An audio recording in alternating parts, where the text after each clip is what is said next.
தமிழக பாஜகவிலிருந்து விலகிய அண்ணாமலை தனி இயக்கத்தை தொடங்கியதிலிருந்து அண்ணாமலை சுற்றியே தற்போது அரசியல் செய்திகள் வந்து கொண்டிருக்கிறது. இந்த நிலையில் தாவேகா எம்எல்ஏ முஸ்தபா அண்ணாமலை குறித்து பதிலளிக்கையில், அண்ணாமலைக்கு எதுக்கு கட்சியெல்லாம், ஆடு மேய்க்கவே போலாமே என பேசியது சர்ச்சையை கிளப்பியுள்ள நிலையில் நமது சேனல் சார்பாக மக்களிடம் கருத்து கேட்கையில் பெரியவர் ஒருவர் கருத்து தெரிவித்ததுதான் தற்போது இணையத்தில் வைரலாகி வருகிறது. அவர் கேட்ட வார்த்தை என்னன்னா, ஆடு மேய்க்க போயிருக்கலாம்னு சொன்னார்.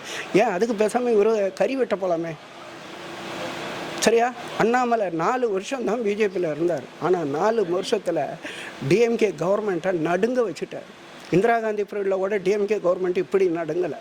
ராவும் பகலும் தூக்கம் இல்லாமல் தவிச்சாங்க. அப்படிப்பட்ட ஒரு ஆனஸ்டான மனுஷன், ஒரு ஆண்மை உள்ள ஒரு தலைவனை பார்த்து இப்படி ஒரு கேள்வி கேட்க, இந்த மாதிரி அதாவது அடிக்கிற காற்றுல கோபுரத்து உச்சியில் போய் விழுந்த எச்சலை, இந்த எச்சலைகள்லாம் வந்து கீழே இருக்கிறவங்கள பார்த்து நக்கல் பண்ணதுன்னா இது ஏற்றுக்க முடியாத ஒரு விஷயம். அண்ணாமலையோட ஆண்மைத்தன்மை, அறிவு, இதை பற்றியெல்லாம் இவங்களுக்கு என்ன தெரியும்? ஆடு மேய்க்கத்தான் லாய்க்குன்னு நம்ம சொல்கிறோம், கறி வெட்டத்தான் லாய்க்கு இவங்கெல்லாம். சரியா? அவங்க மதத்து சார்ந்த ஒரு மனுஷனை இப்படி பேசிட்டு அவங்க சும்மா இருப்பாங்களா? ஆனால் நம்ம பேச மாட்டோம். ஏன்னா நம்மளோட கலாச்சாரம் அப்படி. நம்மளுக்கு சனாதன தர்மத்தோட இதுதான் பேர் சனாதன தர்மம் அப்படின்றது. இதை புரிஞ்சுக்கிட்டு தான் புரியாமல் பேசுகிறாங்கன்னு சொல்லக்கூடாது. நல்லா புரிஞ்சுக்கிட்டு நம்ம என்ன பேசினாலும் இந்த ஜனங்க நம்மளை ஒன்றும் கேட்க மாட்டாங்கன்றாங்க. ஆனால் இன்னைக்கு டிஎம்கே கவர்மெண்ட்டை எதிர்த்து மக்களோட நம்பிக்கை விஜய் பக்கம் மாறிடுச்சு. அந்த நம்பிக்கை நாளைக்கு அண்ணாமலை பக்கமாகவோ பிஜேபி பக்கமாகவோ திரும்பாதுன்றது ரொம்ப தூரத்தில் இல்லை.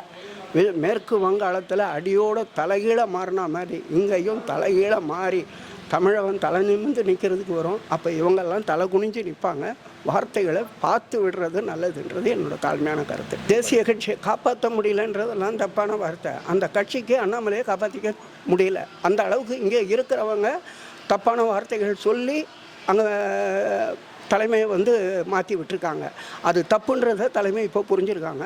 பட் இதுவும் நல்ல விஷயத்துக்கு போகும் அப்படிங்கிறது எங்களோட நம்பிக்கை, மனப்பூர்வமான நம்பிக்கை, மாற்றம் கிடையாது. ஏன்னா இதுவும் ஒரு சில விஷயங்கள், அதாவது விஜயை வந்து வளர்த்து விட்டதே டிஎம்கே கவர்மெண்ட், இன்றைக்கி அவங்களுக்கே ஆபத்தாக முடிஞ்சிருக்கு.